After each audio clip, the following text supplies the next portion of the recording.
रानी और मंजू दोनों ही जेठानी और देवरानी थी। रानी नौकरी करती थी और मंजू घर संभालती थी। उनका परिवार बहुत बड़ा था। सास ससुर और उन दोनों के बच्चे, कुल मिलाकर घर में 11 लोग थे। और आज कई सालों बाद उनकी बुआ सास अपने भाई के पास रहने आई थी। सुबह उठते ही बुआ जी ने देखा रानी जल्दी जल्दी अपने काम निपटा रही थी। मंजू ने सबका नाश्ता बना दिया, जिस नाश्ते को रानी ने सबको परोस दिया। इसके बाद रानी ने खुद अपना टिफिन पैक किया और जॉब पर चली गई।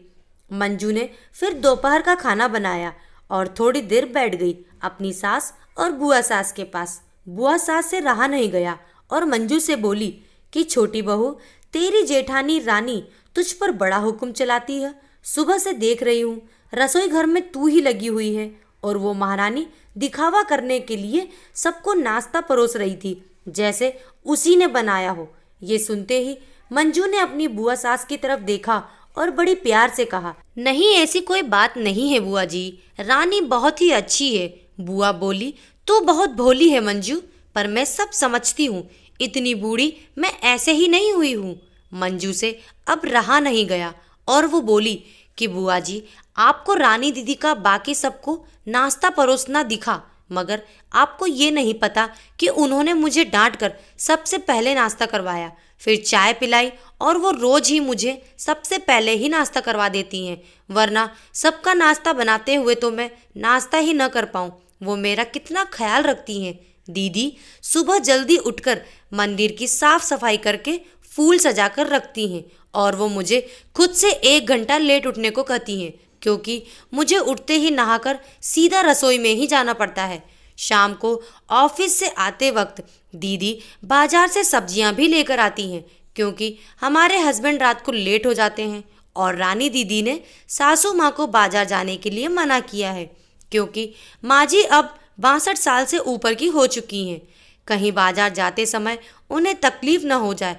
वैसे भी उन्हें घुटनों की परेशानी है और जब माँ जी को घूमने का मन होता है तो रानी दीदी अपने ऑफिस की छुट्टी करके खुद उनको घुमाने लेकर जाती है। और हाँ बुआ जी, रानी दीदी रोज शाम को आकर खाना बनाने में मेरी खूब मदद करती हैं, चाहे वो कितनी भी थकी हुई हो। वो मेरी जेठानी जरूर है, मगर वो मुझे अपनी छोटी बहन ही मानती हैं और मैं उन्हें बड़ी बहन मानती हूँ।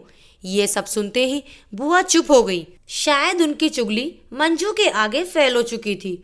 शाम को रानी सब्जी की थैली मंजू को पकड़ाते हुए बोली कि मंजू, सब्जियों के साथ वाले थैले में तुम्हारी फेवरेट लेखक की किताब भी लाई हूँ। ये सुनकर मंजू खुश हो गई और बोली, थैंक्स दीदी। मंजू ने सब्जी की थैली किचन में रखी और किताब रखने अपने कमरे में चली गई। तभी बुआ जी ने रानी को आवाज दी, बड़ी बहू जरा यहाँ आना। रानी बोली, जी बुआ जी। तभी बुआ बोली कि तुम इतनी मेहनत करके कमाती हो और ऐसे ही फालतू किताबें खरीद कर पैसों की बर्बादी कर रही हो, वो भी अपनी देवरानी के लिए। वो तो वैसे भी घर में करती ही क्या है। तुम दिन भर मेहनत करती हो और वो घर पर आराम करती है। इस बात पर रानी मुस्कुराई और बोली, क्या बुआ जी, आराम? और मंजू, उसे तो कह कह कर आराम करवाना पड़ता है। सुबह से बेचारी लगी ही रहती है। किचन में सबकी अलग अलग पसंद, मेरे और उसके मिलाकर 5 बच्चों का टिफिन सब वो ही करती है। फिर भी उसके चेहरे पर हमेशा एक सुंदर सी मुस्कान ही रहती है। सुबह की चाय पीने का भी समय नहीं रहता उसे। और जब दोपहर बच्चे आते हैं फिर उनका खाना, उनकी पढ़ाई सब वही देखती है। वो है, इसीलिए मुझे बच्चों की चिंता भी नहीं रहती और मैं अपना पूरा ध्यान ऑफिस में लगा पाती हूँ। कुछ दिनों पहले ही प्रमोशन मिला है। मम्मी पापा की दवाई कब खत्म हुई और कब लाना है, ये सब वो ही ध्यान रखती है। घर पर भी जब कोई रिश्तेदार आता है उनकी सेवा भी वही करती है। और बुआ जी, घर पर रहकर घर और बच्चे संभालना कोई छोटी बात नहीं।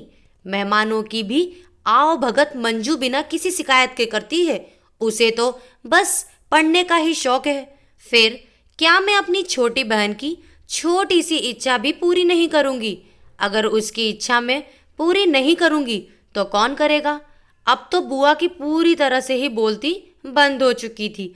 फिर रानी भी अपने कमरे में चली गई।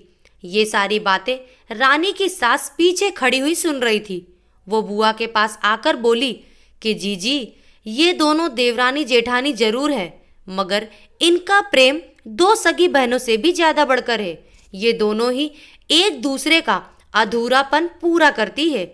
मेरे घर की मजबूत नींव है ये दोनों।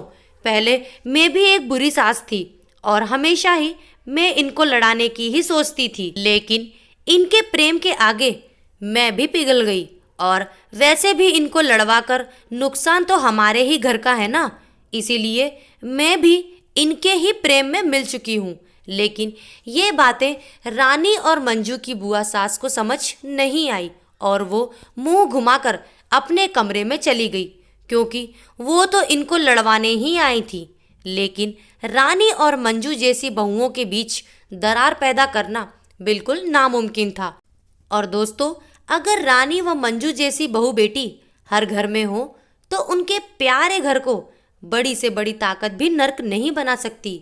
वाकई में ऐसी बहुएं हर घर में हो तो हर घर एक स्वर्ग बन सकता है। आप इस कहानी के बारे में क्या कहेंगे दोस्तों? कमेंट करके ज़रूर बताएं और लाइक करें, शेयर करें, सब्सक्राइब करना ना भूलें। Thank you.